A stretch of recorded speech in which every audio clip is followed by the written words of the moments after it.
علماء حق میں شامل ہونا چاہتے ہو تو اپنے اندر سب سے پہلی خوبی یہ پیدا کرو کہ آج سے طے کر لو کہ انشاءاللہ زندگی کے آخری سانس تک جو کام بھی میں کروں گا وہ صرف اور صرف اللہ کی رضا کے لیے کروں گا، اس کے سوا میری کوئی اور نیت نہیں ہوگی۔ جس کی نیت صحیح ہوگی اللہ رب العزت اس کے ہر عمل کو قبول کرے گا، جس کی نیت صحیح ہوگی خدا اس کو علماء حق کی فہرست میں شامل کر دے گا۔ پڑھاؤ تو اللہ کی رضا کے لیے، بیان کرو تو اللہ کی رضا کے لیے، مدرسہ بناؤ تو اللہ کی رضا کے لیے، مسجد میں امامت کرو تو اللہ کی رضا کے لیے، دنیا کا کوئی بھی کام کرو، دین کی کوئی بھی خدمت کرو، نیت صرف اور صرف اللہ کی رضا کی ہونی چاہیے۔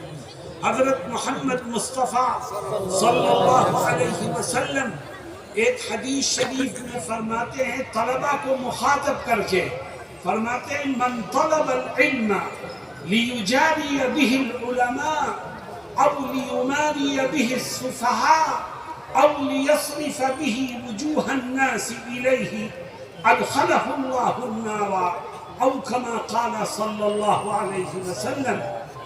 فرماتے ہیں جس شخص نے علم دین حاصل کیا اور نیت کیا تھی؟ نیت یہ تھی کہ میں بھی اسٹیج پر علماء کے ساتھ بیٹھنے میں کامیاب ہو جاؤں، مجھے علماء کے ساتھ اٹھنے بیٹھنے کا موقع مل جائے۔ آقا فرماتے ہیں اس کی نیت خراب ہے، یہ عالم بنے، محدث بنے، فقیہ بنے، علامہ بنے، کچھ بھی بنے، اس کا ٹھکانہ جہنم کے سوا کچھ نہیں۔ فرماتے ہیں جو شخص علم دین حاصل کرتا ہے کس نیت سے؟ تاکہ جاہلوں کا لیڈر بن سکے، ان کے اوپر اپنے علم کے رعب کو ڈال سکے۔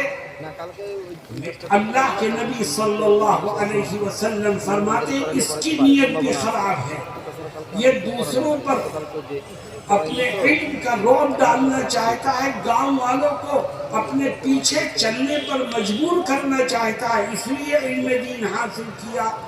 یہ کچھ بھی بن جائے اللہ کے ہاں اس کا ٹھکانہ جہنم ہے۔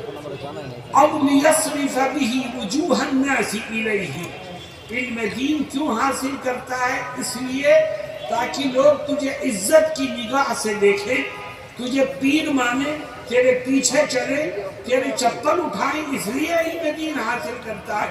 تیرا ٹھکانہ جہنم کے سوا کچھ نہیں۔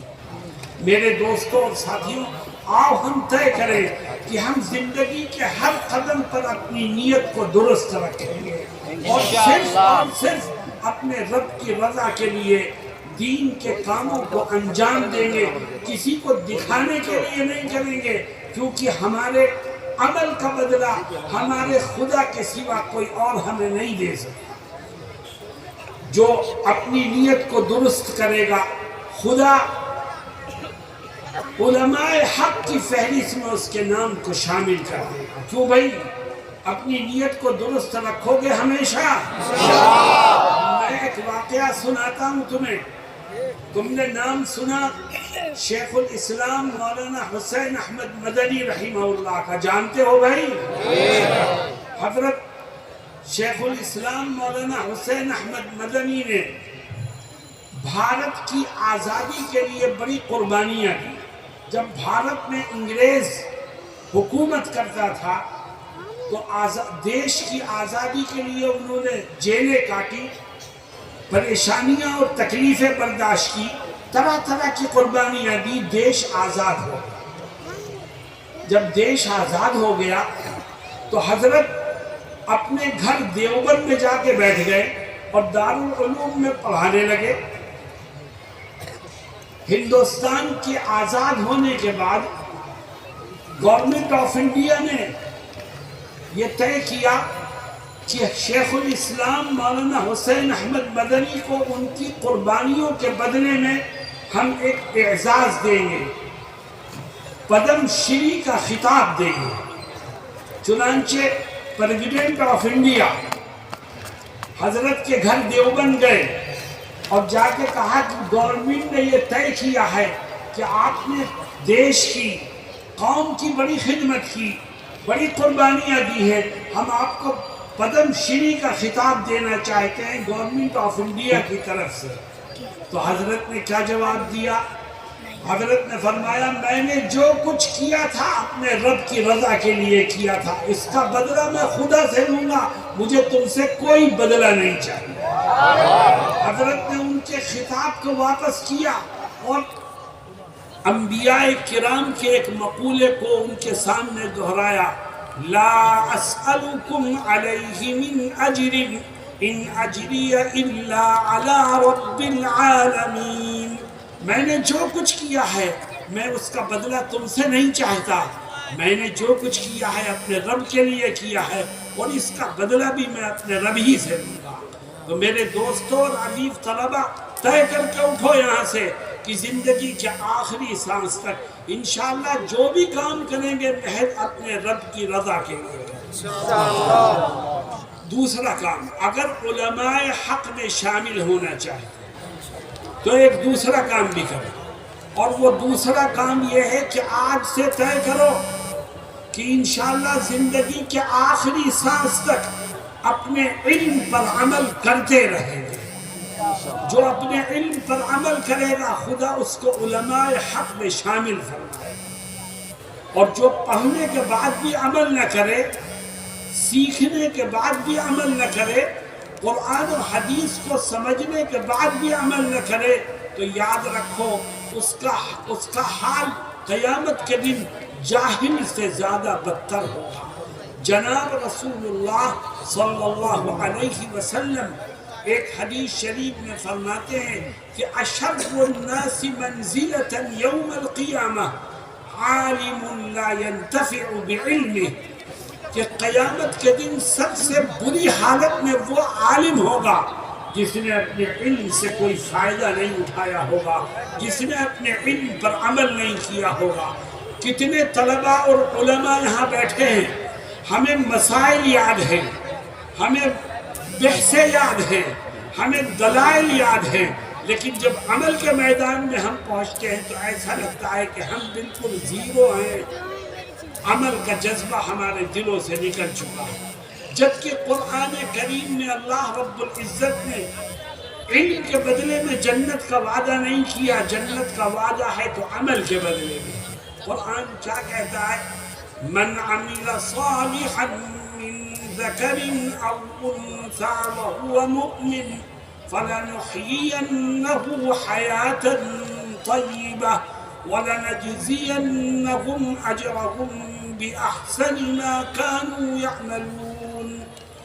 میرے دوستوں اور ساتھیوں، آج ہم اپنی محفلوں میں اپنے بزرگوں اور اکابر کا نام لیتے ہیں۔ کوئی حضرت مدنی کا نام لیتا ہے، کوئی حضرت تھانوی کا نام لیتا ہے، کوئی حضرت نانوتوی کا نام لیتا ہے، کوئی حضرت شیخ الہند کا نام لیتا ہے، کوئی حاجی امداد اللہ کا نام لے۔ یہ سارے ہمارے اکابر ہیں، آج ان کو دنیا سے گئے ہوئے 60 سال ہو گئے، کسی کو 70 سال ہو گئے، کسی کو 50 سال ہو گئے، آج تک دنیا میں ان کا نام روشن ہے۔ کیوں؟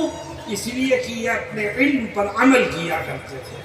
تم اپنے علم پر عمل کرو گے، خدا تمہارے نام کو بھی روشن کرے۔ کیوں بھائی کرو گے انشاءاللہ؟ نمبر 3، میں نے کہا تھا 4 کام کر لو، خدا علماء حق کی فہرست میں تمہارے نام کو شامل کر۔ نمبر 3 کیا ہے؟ آج سے طے کرو کہ انشاءاللہ زندگی کے آخری سانس تک میں اپنے دل کو حسد اور بغض و عناد سے پاک اور صاف رکھوں۔ جس کا دل حسد اور بغض و عناد سے پاک اور صاف ہوگا، خدا علماء حق کی فہرست میں اس کے نام کو شامل کرے۔ مجھے افسوس ہے، دکھ ہے اس بات کا کہ آج علماء کے دلوں میں، طلباء کے دلوں میں ایک دوسرے کے لیے حسد موجود ہے۔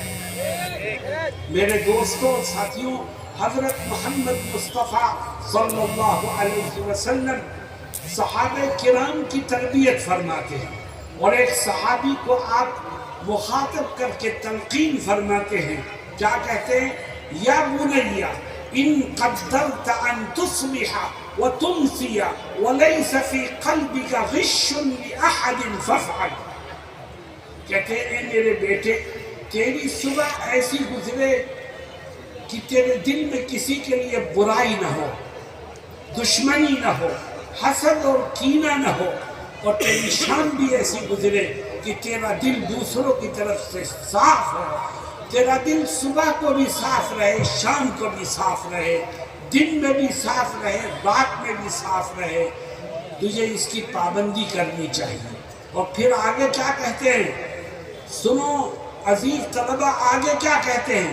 کہتے ہیں صرف داڑھی رکھنا ہی میری سنت نہیں ہے، صرف مسواک کرنا ہی میری سنت نہیں ہے، صرف بیٹھ کر پانی پینا ہی میری سنت نہیں ہے، بلکہ دلوں کو صاف رکھنا بھی میری سنت ہے.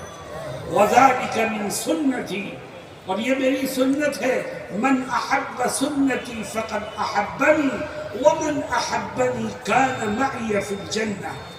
میرے دوستوں اور عزیز طلبہ، اپنے دلوں کو صاف ہے. اور عجیب بات یہ ہے کہ آج ایسا لگتا ہے کہ حسد کا جھنڈا ہمارے علماء اور طلباء کی برادری کے ہاتھ میں. اللہ ہم سب کی حفاظت فرمائے اور ہمارے دلوں کو صاف کر دے. کبھی کبھی کسی کے طرف سے دل کے اندر حسد ہے، دشمنی ہے، بغض و عناد، دل صاف ہی نہیں ہوتا، تو اس کے لیے کیا کرنا چاہیے؟ اگر تم دل صاف کرنا چاہتے ہو کسی کی طرف سے مگر پھر بھی نہیں ہوتا، تو میں اس کے 2 علاج تمہارے سامنے رکھتا ہوں.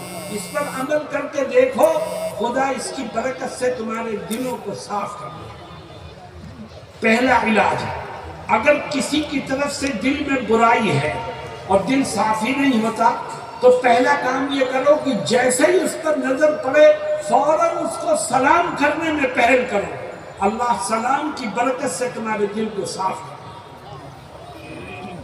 دوسرا کام، اگر کسی کی طرف سے دل میں برائی اور دل صاف نہیں ہوتا، تو جب نماز سے فارغ ہو کر کے یا کسی اور وقت تنہائی میں تم ہاتھ اٹھا کے اپنے لیے دعا کرنے کا ارادہ کرو، تو پہلے دعائے خیر اس کے لیے کرو، بعد میں اپنے لیے کرو. خدا اس کی برکت سے تمہارے دل کو صاف کر دے. میرے دوستوں اور ساتھیوں، اگر تم یہ چاہتے ہو کہ علماء حق کی فہرست میں خدا تمہارے نام کو بھی شامل کرے، تو تیسرا کام یہ کرو کہ اپنے دل کو حسد اور بغض و عناد سے پاک اور صاف کرو. تو بھئی اس پر عمل کرو گے انشاءاللہ؟